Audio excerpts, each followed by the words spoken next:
नीलगुंज समंदर की गहराइयों में एक सल्तनत आबाद थी, अम्ब्रेस्टाइड। ये सल्तनत अपने नीले मोतियों, चमकते घोंघों, नकरे कलों और जगमगाते पानी के फूलों की वजह से दुनिया भर में मशहूर थी। यहाँ हर सिमत रंग बिरंगी मछलियाँ तैरती थीं, नर्म लहरें मोतियों को झला देती और दूर दूर तक चांदनी पानी की सतह पर रोशनी बिखेरती रहती थी।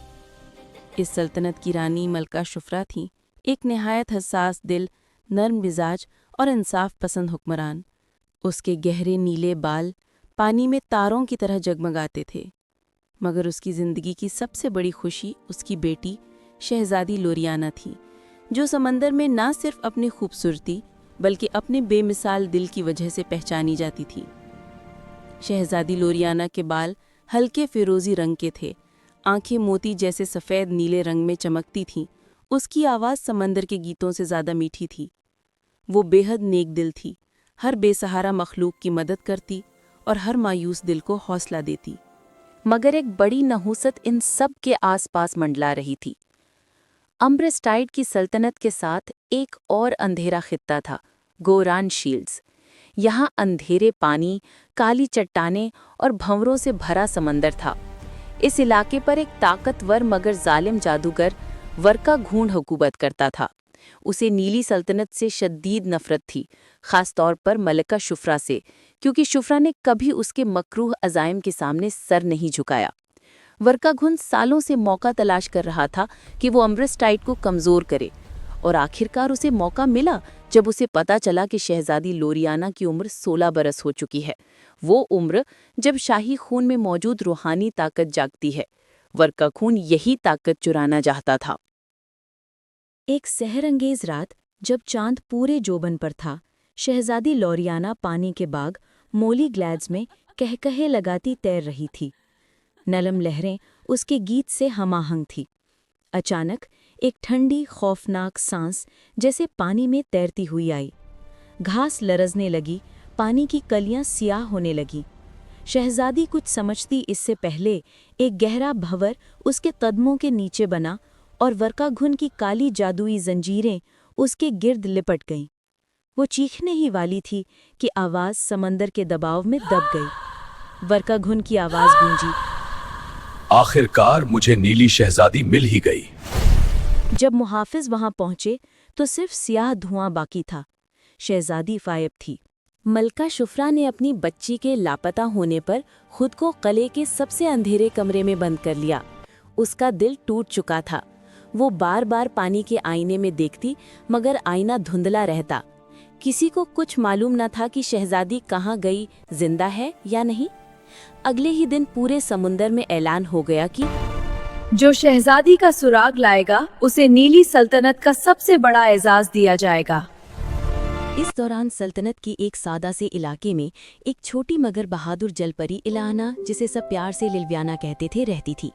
लिलवियाना बचपन से ही शहजादी लोरियाना की कहानियां सुनती आई थी और उसे हमेशा लगता कि वो भी किसी दिन कुछ बड़ा करेगी। जब उसे शहजादी की गुमशुदगी का पता चला तो उसके दिल में आग सी भड़क उठी। अगर सारे समंदर ने हार मान ली है तो क्या मैं भी हार मान लूं? नहीं, मैं शहजादी को ढूंढ कर रहूंगी। लिलवियाना ने सबसे पहले ममनुआ जजीरे डिसीन रॉक्स का रुख किया। कहा जाता था कि यहाँ माजी की आवाज़ें गूंजती हैं। समंदर का मौसम खराब था, लहरें ऊंची और भंवर गहरे, मगर उसका हौसला कायम रहा। वो वहां पहुंची तो उसने देखा पुराने ज़माने के समंदरी सिपाहियों के मुजस्समे टूट फूट चुके थे। रेत में गड्ढे थे, जैसे कोई जोर से घसीटा गया हो। अचानक उसे एक नर्म सरगोशी सुनाई दी। लोरियाना फैलती जंजीरें गोरान शेल्स। आखिरकार एक सुराग। लिलवियाना की आंखें खुल गईं। गोरान शील्स पहुंचते ही उसे अंधेरे के सायों ने घेर लिया। काली चट्टानों पर अजीब से निशान बने थे और पानी में रोशनी ना होने के बराबर थी। आखिरकार वर्का घूंड की गार तक पहुंची। वहां एक बड़े क्रिस्टल के अंदर शहजादी लोरियाना बेहोश कैद थी। उसकी आंखों पर स्याह धुंध थी और उसके होंठ जामुनी हो चुके थे। वर्का घूंड कपल के तख्त पर बैठा हंस रहा था। अगर उसे बचाना चाहती हो तो पहले मुझे हराओ। वर्काघॉन ने 3 चैलेंज दिए। 1. खौफ का गार, जहां हर जल परी को अपने बदतरीन खौफ का सामना करना पड़ता है। लिलवियाना के सामने उसकी माँ का मुरझाया हुआ चेहरा आया, मगर वो डरी नहीं। ये सिर्फ धोखा है। वो आगे बढ़ गई। 2. भंवर की आजमाइश, एक ऐसा भंवर जिससे निकलना नामुमकिन समझा जाता है। लिलवियाना ने अपनी दुम की ताकत इस्तेमाल की और सतही धारों को पढ़कर खुद को बाहर धकेला। 3. सच का इम्तिहान, वर्काघॉन ने कहा, क्या तुम ये सब शहजादी के लिए कर रही हो या अपने नाम के लिए? लिलवियाना ने जवाब दिया, मैं शहजादी को इसलिए बचा रही हूँ क्योंकि वो हमारी उम्मीद है, मेरा गुरूर नहीं। गार हिलने लगा, जंजीरें कमजोर हो गई। वर्काघून गुस्से से पागल हो गया। उसने काली लहरों का तूफान छोड़ा। लिलवियाना ने एक नूरी खौल से अपने आप को बचाया जो उसे बचपन में माँ ने दिया था। जब वर्काघून आखिरी वार करने लगा, लोरियाना की आंख हल्की सी खुल गई। उसने थकी हुई आवाज में कहा, लिलवियाना, मेरा हाथ पकड़ो। लिलवियाना ने उसका हाथ पकड़ा और अचानक दोनों के जिस्मों से एक नीली रोशनी फूटी, वो नूर जो शाही खून में छिपा था। वो नूर वर्काघून पर बिजली की तरह गिरा।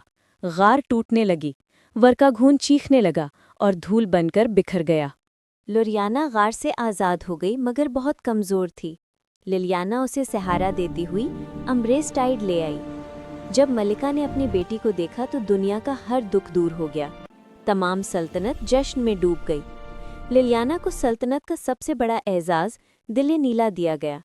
मलिका ने उसे गले लगाकर कहा, आज से तुम सिर्फ एक जलपरी नहीं, बल्कि मेरी बेटी की मुहाफिज हो। महीनों बाद लोरियाना मुकम्मल ठीक हो गई। उसने सल्तनत की इस्लाहात शुरू की, गरीब इलाकों में रोशनी पहुंचाई, बीमार मखलूकात के हस्पताल खोले और लिलवियाना को अपना खास मशीर बना लिया। लोरियाना ने एक दिन सबके सामने कहा, अगर लिलवियाना ना होती तो मैं कभी वापस ना आती। वो आज इस सल्तनत की सच्ची हीरो है। लोरियाना और लिलवियाना के इत्तेहाद ने कई इलाके आज़ाद किए, अंधेरे पानी साफ किए और समंदर में एक नई तारीख रकम हुई। और यूं खोई हुई शहजादी अब समंदर की रोशनी बन चुकी थी।